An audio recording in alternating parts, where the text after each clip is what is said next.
আমি চাই এমন কিছু করতে যা মানবজাতির উপকারে আসবে, যা বিজ্ঞানের অজানা দরজাগুলো উন্মোচন করবে। কৃতজ্ঞতা প্রকাশ করছি বাংলাদেশ ইসলামী ছাত্র শিবিরের প্রতি, যারা এ ধরনের সময়োপযোগী ও অনুপ্রেরণামূলক একটি সংবর্ধনা অনুষ্ঠানের আয়োজন করেছে।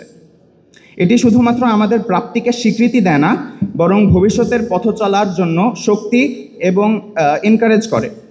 তো আকাশ ছোঁয়ার স্বপ্ন দেখি, পা রাখি মাটির টানে, আলোর বারোতা পেয়ে ছুটে চলি সবার কল্যাণে। আমি মোহাম্মদ ইব্রাহিম, মোহাম্মদাবাদ ইসলামিয়া আলিম মাদ্রাসা থেকে এবছর দাখিল পরীক্ষায় অংশগ্রহণ করে জিপিএ 5 অর্জন করেছি। আমি 4টি বিষয়ে পূর্ণ নম্বর সহ গড়ে 95% নম্বর পেয়েছি, আলহামদুলিল্লাহ। এই অর্জন শুধুমাত্র আমার পরিশ্রমের জন্য নয়, মহান আল্লাহ তাআলার খাস রহমত এবং আমার শিক্ষকবৃন্দ, মাতা পিতা এবং বন্ধুবান্ধব, আশেপাশের সকলের ভালোবাসা এবং উৎসাহের ফসল।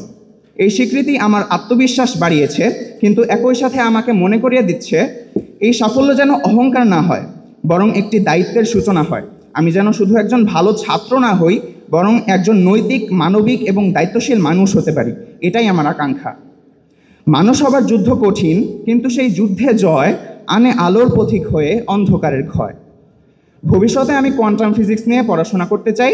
আমার স্বপ্ন একজন বিজ্ঞানী এবং গবেষক হওয়া। আমি চাই এমন কিছু করতে যা মানবজাতির উপকারে আসবে, যা বিজ্ঞানের অজানা দরজাগুলো উন্মোচন করবে। এই লক্ষ্যে পৌঁছাতে আমার অনেক পথ বাকি। আমি জানি সামনের দিনগুলো সহজ হবে না, তবে আমি চেষ্টা করব প্রতিটি দিন অধ্যবসায়ের সাথে সৎভাবে চেষ্টা করতে। পথ যতই দুর্গম হোক, লক্ষ্য যদি থাকে স্পষ্ট, চেষ্টা থেমে গেলে নয়, জয় আসে ধৈর্যের রক্ত। পরিশেষে আমি দোয়া চাই আপনাদের সকলের কাছে, যেন আমি জীবনে সফল হতে পারি একজন মানবিক, আদর্শবান এবং নৈতিক ব্যক্তি হিসেবে। আমার স্বপ্ন যেন বাস্তবায়িত হয় এবং আমরা যারা উপস্থিত আছি সকলেরই যেন মনোবাসনা পূর্ণ হয়। আল্লাহ তাআলা আমাদের মনোবাসনা পূর্ণ করুক।